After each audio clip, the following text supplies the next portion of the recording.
Hello, my name is Juliana Reynolds, and I'm the president of the Human Rights Club here at Mashpee.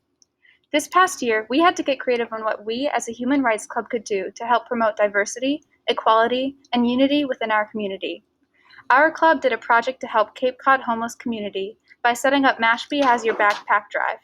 We know there are many homeless people on the Cape, and adding COVID to the mix, we realized that there would be more people who are homeless, so we reached out to our local community to ask them to fill new backpacks with new toiletries and winter clothing items.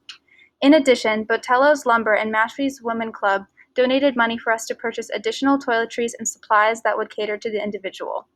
We collaborated with VinFin and the Mashpee High School Key Club, and this year we collected over 60 backpacks. Our goal for next year is to collect 100 backpacks. Another project our club took on was the New Student Welcome Project. This project was created to help new students to Mashpee Middle High School learn more about the opportunities they can find within the school. Student representatives from clubs, sports, and student organizations spoke at this virtual event.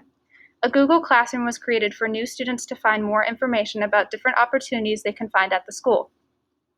In addition, each new student is given a student buddy to connect with if they ever have questions.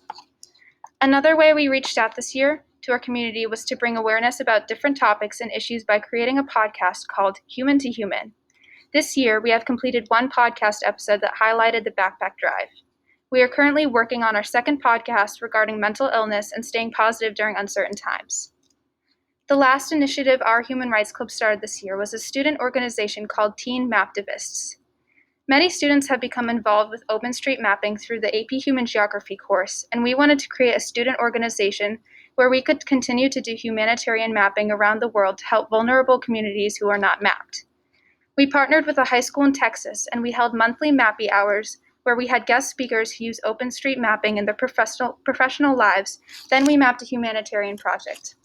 This year, our guest speaker was Erica Hagan from Map Kabira, two George Washington College students who interned with USAID, and Dr. Lee Schwartz, who is the geographer of the United States and is part of the MapGive program from the State Department. We will have our last Mappy Hour May 10th, where Courtney Clark from Youth Mappers Everywhere She Maps will discuss how it is important to increase the number of women mapping in OSM. So far, we have had over 100 students join us from Massachusetts, Texas, Colorado, Kentucky, and New York. We hope to continue our monthly Mappy Hours and eventually have a mapathon where we are all mapping for a humanitarian cause. It's so cool to collaborate with others from all over to help others with a click of the button. Thank you for taking the time to hear what we are doing at Mashpee Middle High School. Although this year provided some challenges for us to reach out to our community, we found creative ways to continue to reach out to our community and promote diversity, equality, and most importantly, making a positive change in our community and world.